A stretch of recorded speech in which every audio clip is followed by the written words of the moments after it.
Imana guhezagire Erika Giral, mwigisha w'abana hariya muri Ibage Colombia, ndetse n'ubwo ugwaruka abo kubw'ubuntu bw'Imana, Imana yakwemereye kwigisha izi nyigisho z'abana b'intare nk'uko dusanzwe tubita, ndetse no mw'izi nyigisho mwebwe bigisha mutanga mugaha abana ugwaruka ndetse kugira ngo bagende barakura n'iz'ubufasha budasanzwe kubwo kukuntu mwagura urugo arivyo ivyo abavyeyi badashobora gukora mu rugo, mwebwe nk'abigisha murabikora mu gihe ahantu hose mwategekanije ko bikoreramwo.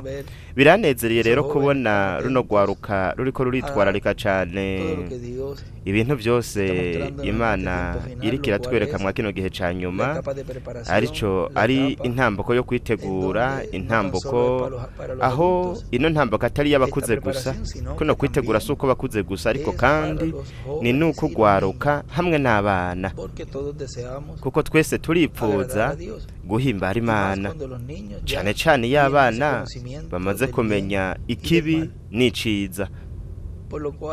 Nico gituma kimwe mu bibazo nk'akarorero abo bana bambajije mu by'ukuri ni kimwe mu bibazo bafise mu mitwe yabo ugwaruka rwinshi mu bicungara bitandukanye. Barambajije rero ico kibazo c'inkino nk'akarorero hariya football. Aha Puerto Rico nk'akarorero barakina cane basketball, volleyball n'umupira. Muri Leta Zunze Ubumwe naho nyene barakina football amerike n'imikino itandukanye. Hariya muri Colombia ni bavuga ngo ni umupira w'amaguru, umukino umupira w'amaguru. Imvugo bakoresha ngaha ni ugutera umupira, ngaha ntihinjiye cane rero kumbure n'iyindi mikino itandukanye. Ni vyiza siporo yose ukwinonora imitsi kose ni kwiza kugwaruka n'abakuze, kuko biramenyereza umubiri, kandi umuntu ategerezwa gufata umubiri neza, akawuha amavitamine meza akwiye nk'uko bimeze no mu buryo bw'impwemu. Turawugaburira kugira ngo ingingo z'ukwizera zikure, uko niko rero bimeze no mu buryo bw'umubiri. Naho nyene umubiri turawugaburira imfungurwa nziza, tudashizemwo ibintu vyonona umubiri.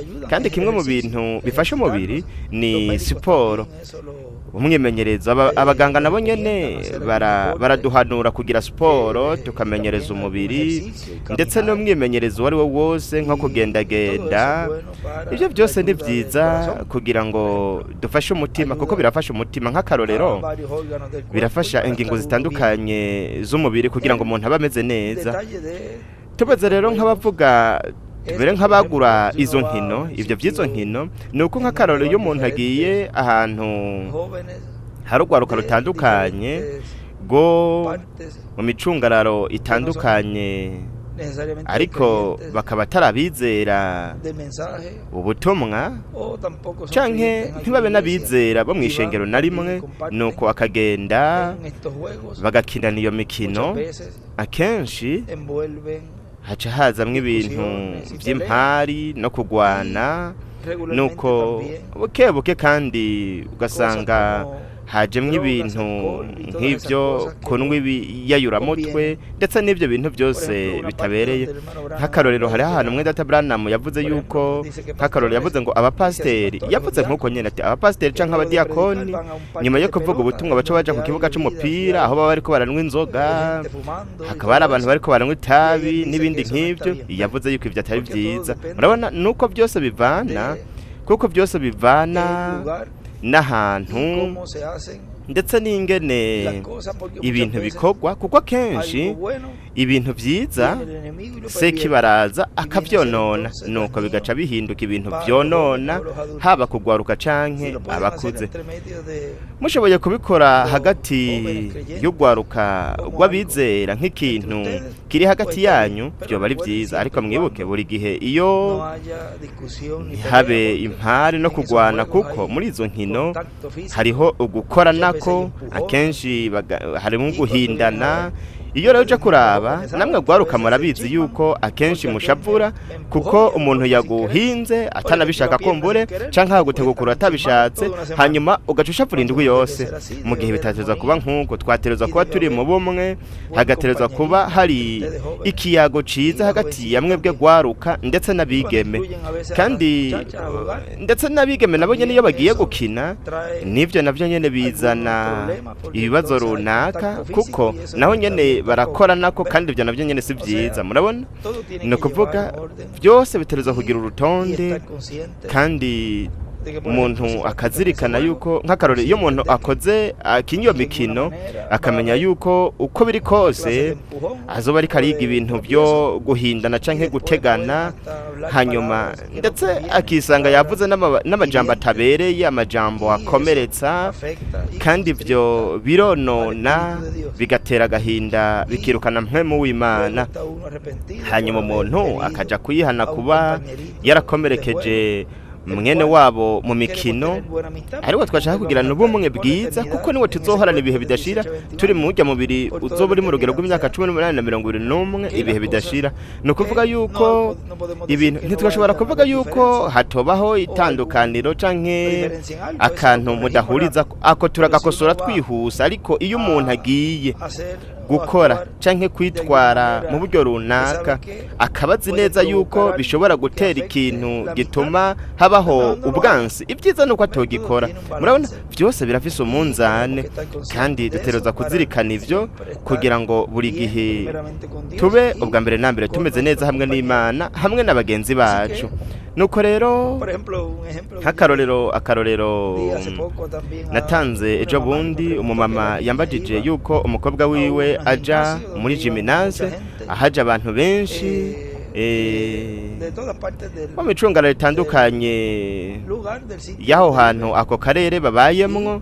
Nuko ndibuka igihe kimwe mwedata William namubwiye ko nja muri gymnase kugira ngo ngabanye ibiro ndetse no kugira ngo niruke. Arambwira ati byo nambo bishaka wigurira iyo mashini ubikorere mu nzi wawe, mu rugi wawe. Yareka arambwira yuko mw'ivyo bibanza nk'akarorero uko bashiramwe umuziki wo kwisi, kandi umuntu atanabizi ivyo birinjira mu matwi nk'uko yabitubwiye ubutumwa bumwe, kandi ivyo bica bigenda neza neza mu bugingo. Umuziki wo kwisi ivyo bintu barabishiramwe mu ivyo bibanza, umuziki utabereye, kugira ngo umwe wese muri twebwe tube twiteguriye kuragwa mu mwuzuro no guhindurwa. Ivyo vyose si ibyo gufasha kugira ngo tubandanye dukura, kugira ngo dushike mu gihagararo c'umuntu ashitse. No kuvuga ko ibyiza no kwirinda ivyo bibanza. Igihe kimwe yaravuze yuko yashitse ahantu hari harimwo umuziki wa rock and roll, ibintu nk'ivyo. Yavuze yuko yaciye asohoka, yavuze ngo sinshobora kuba mu kibanza nk'icyo. Hanyuma aravuga ati ni vyiza ariko bishoboka. No kuvuga ngo nk'akaroro umuntu agiye ahantu aterezwa kuja, nk'akaroro agiye nko kuriha umuyaga nkuba canke amazi, mwazirya nzu za leta canke ahantu runaka aterezwa kuja, haba ari nko mw'isoko kugira ngo aje gusoma, ntiyoreka gusoma no gukora ibyo bintu kuko harimwo imiziki nk'iyo. Cyo gituma yavuze ngo ndabishoboye nca ngenda, bidashobotse naho umuntu akagoma azara medita, asenga Imana, akaririmba mu bwenge bwiwe ndirimbo. Nuko umuntu bityo agashitsa agaheza agakora ico kintu yarari karakora ngaho hantu. No kuvuga ngo byose rero no kurondera uburyo bwiza kugira ngo n'umutima wacu wose dukorera Imana, hanyuma Imana inezerezwe n'ivyo dukora, kuko iraba ivyipfuzo vy'imitima yacu. Ni vyiza gwaruka, ese Imana yobahezagira, kandi mubandanye mukora ivyo bintu, haba no kumvira imiryango yanyu, muyubahe, ndetse kandi no mwa zino nyigisho abigisha n'urukundo rwinshi no kwicisha bugufi bazana kugira ngo babafashe muri bino bintu Imana yatwemereye kugira muri kino gihe byo kwigisha abigisha b'abagabo n'abagore kugira ngo bafashe muri no ntambuko y'abana kuva bakiri bato kugeza babaye ugwaruka nkamwe.